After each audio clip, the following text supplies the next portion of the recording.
میوانانی بەڕێز ئەم کاتەتان باش بە ناوی سندیکای ڕۆژنامە نووسانی کوردستان بەخێر هاتنی هەموو لایەکتان دەکەین. ئێستا بە گوێگرتن لە سرودی نیشتیمانی ئەیڕەقیب و مارشی نیشتیمانی ئەمریکا بۆ یەک چرکە ڕائەوەستین بە بێدەنگی بۆ گیانی پاکی جێمس فۆلی و هەموو شەهیدانی کوردستان. Ladies and gentlemen, fellow guests, on behalf of the Kurdistan Journalists Syndicate, we warmly welcome you all to our ceremony this evening.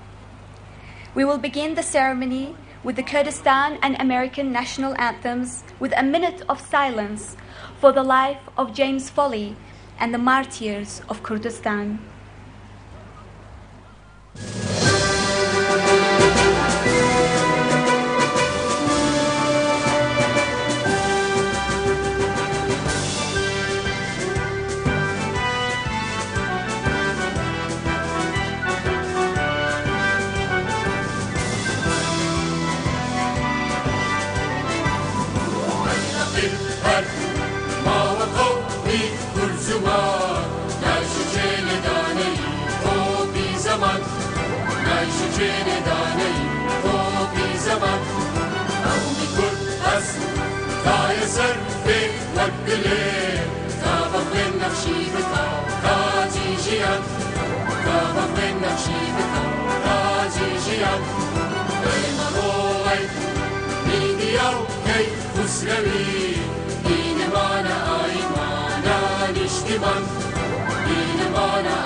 بەڕێزان، ئێستاش فەرموون لەگەڵ وتاری سندیکەی ڕۆژنامەنووسانی کوردستان بەمبۆنەیەوە لەلایەن سەرۆکی سندیکا کاک ئازاد حەمەد ئەمین.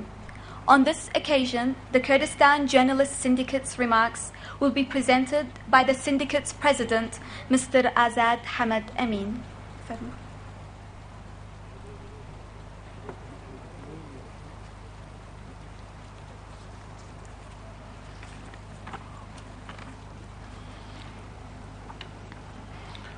میوانە بەڕێزەکان، ئامادەبوانی خۆشەویست، ئێوارەتان باش و هەموو لایەکتان بەخێر بێن.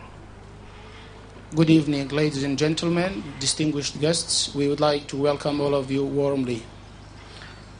هەمومان لێرە لە شاری هەولێر لە مینومێنتی شەهیدان و قوربانیانی دەستی ڕەشی تیرۆر کۆبوونێتەوە.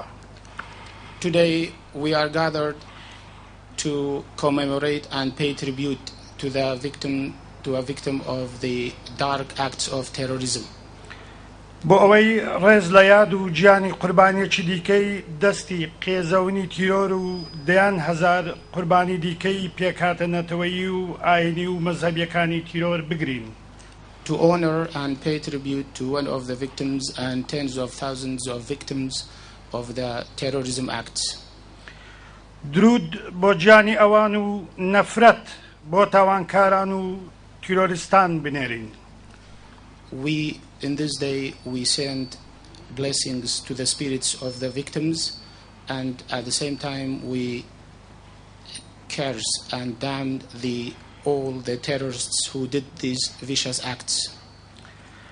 جێمس فۆلی ئەمریکی ڕۆژنامەنووس و هاوکارمان کە هەفتەی ڕابردوو لە دیمەنێکی پرشۆکی تراژیدی تۆمارکراودا بە شێوەیەکی زۆر درندانە و بەوپەڕی دەماساردیەوە لەسەر دەستی تیرۆریستانی داعش کوژرا.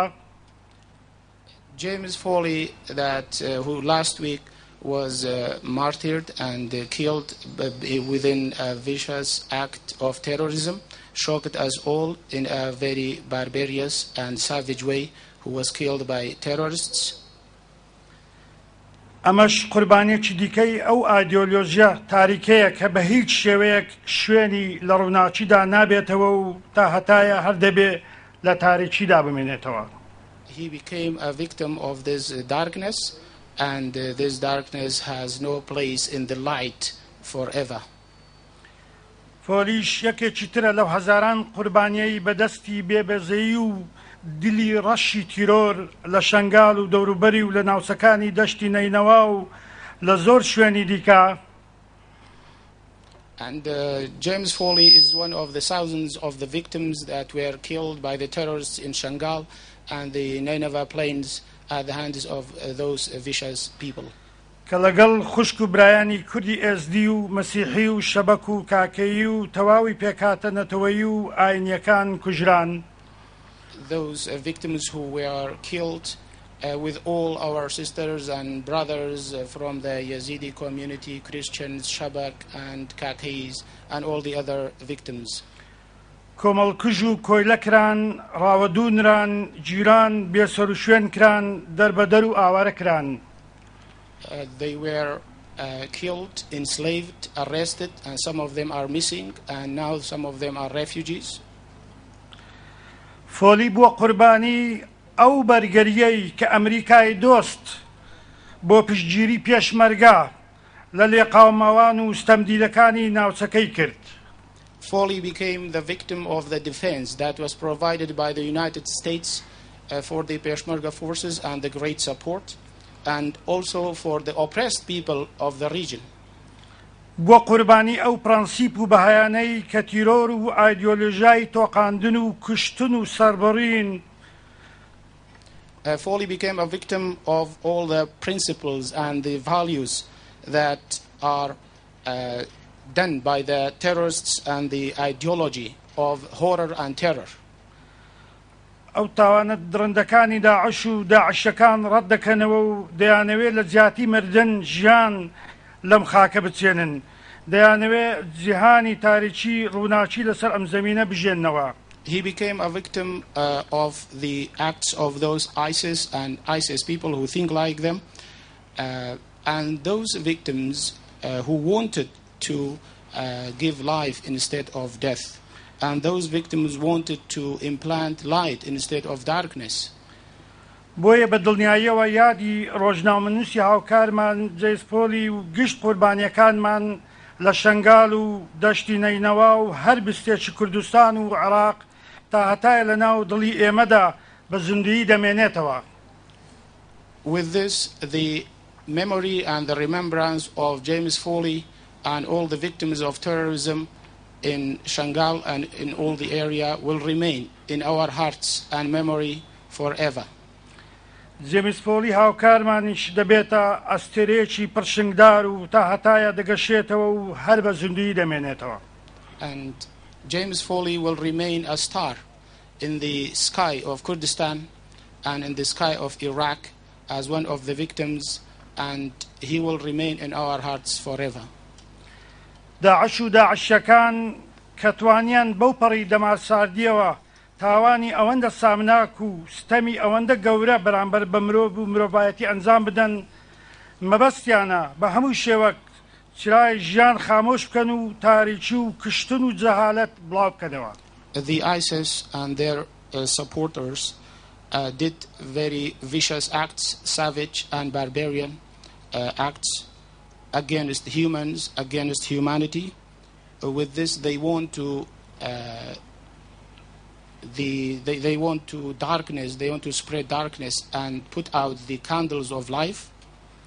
بێگومان بە هیچ شێوەیەک سەرکەوتوو نابن و بێگومان لە بەردەم ئیرادەی ژیان و ژاندۆستی و مرۆڤخوازی و گەلی کوردستان و کۆمەڵگەی نێودەوڵەتی بەرگە ناگرن و وەک پەلە هەورێکی ڕەش دەڕەوێنەوە و لەناو دەچن. They will never succeed and they will never stand against the will of the people of Kurdistan and Iraq and all the entire world, and we are sure that they will one day they will be disappeared and they will be vanished. هەرچەندە تاوانەکانی شنگال و دەشتی نینەوا و شوێنەکانی دیکە کشتنی خەڵکی سیڤیلی بێتاوانی ئێزدی و مەسیحی و تورکمان و پێکاتەکانی دیکەی کوردستان لەگەڵ جوامێرانی وەک جێمس فۆلی دەمان تاسێنی و دڵگرانی کردین. At a time that the killings and the atrocities done against and the genocide done against the people of Shangal, Nineveh Plains and other places against the civil people of the Yazidi community, of the Christians, Turkmen and other nationalities and sects and communities. This act, of course, at a time that shocks and saddens us very much, the killing of this brave journalist Jێمس فۆلی. بەڵام مەحاڵە و بتوانن ویست و ئیرادەمان بۆ ژیان و دۆستی و ئاوەدانی و پێشکەوتن و تەبایی و پێکەوە ژیان لەناو ببن. But the terrorists, they can never kill the will and the spirit of us in life, the spirit of life, of friendship, of prosperity, of progress, and of a peaceful coexistence. لە دەستدانی ئەو ئازیزانە بێگومان مکورترمان دەکات لەسەر خەبات لە پێناو ژیانێکی سربەرزانە و ئاشتی خوازانە و بەرگریکردن لە بەها مرۆیەکان و ڕەوانەوەی تەمووژی تاریکی و تیرۆر و تۆقاندن. The killing of and the loss of such brave men and this brave journalist will insist us more to help for a prosperous life, for an honorable life, and for peace, to work for peace, for defending humanity, and also to stop the darkness of this terror and horror. پێشمەرگە بە چەک و گیانفیدایی خۆی، ڕۆژنامەنووس بە پێنووس و کامیرا و لە خۆوردنی خۆی. Peshmerga, the brave Peshmerga with their weapons and the brave journalists with their pens and camera. زەیمەزەکان ئاسا بە ئیرادەی بەهێز بۆ ژیان و قوربانیدان لە پێناو بەها مرۆیەکان سەرکەوتن بەسەر تیرۆر و تاریکی و جەهالەتدا مسۆگەر دەکەن. And the many Jēmes Fōlīs that are now working with a very strong willpower, they will work for life and for honoring the humanity and for the values of humanity. They will prevail on the terrorists and the darkness and the ignorance that these terrorists want to spread. لەم یادە خەمگینەدا پرسە و هاوخەمی و سەرخۆشی خۆمان و خەڵکی کوردستان لە ئاراستەی خانەوادەی ڕۆژنامەنووسی فیداکار جێمس فۆلی و تەواوی گەلی ئەمریکا دەکەین و دەڵێن. In this sad moment, we would like to extend our heartfelt sympathy and also our condolences on behalf of ourselves and the people of Kurdistan to the family of the brave journalist Jēmes Fōlī, and we extend our condolences to the people of the United States of America, and we would like to say دەڵێن ڕسوایی و مردن بۆ ئەوانەی دەیانەوێ بە بیری نەزۆک و مایەپوتی خۆیان دژی هەموو ئازادی و ڕۆشنایەکانی ژیان بوەستنەوە. We send this message that shame and death be on all those empty thinking and the useless and the valueless thinking and ideology that they want to kill and stop freedom and the lights of life. سەرکەوێ ئیرادەی ئەوانەی جێمس ئاسا بە زوومی کامێرا و کەرەستەکانی مێدیا داکۆچی لە مرۆڤدۆستی دەکەن. May the will of the people like Jēmes Fōlī and all the similar people will prevail who defend freedom and free journalism. دەبنە ئاوێنەی گواستنەوەی برین و مەینەتەکانی خەڵکی سیڤیل لە هەر کوێک بن. They reflect with their camera the pains and sufferings of people wherever they are. وەک سەرۆک ئۆباماش گوتی فۆلی کارێکی فیداکارانەی کرد و بەسەرهاتی مرۆڤدۆستی بە هەموو دنیا گەیاند. As President Obama said in a quote, Jēmes Fōlī was a courageous man and his spirit is now enlightened in all over the world and humanity. سڵاو و درود بۆ گیانی جێمس پۆلی و تەواوی قوربانیانی دەستی تیرۆر.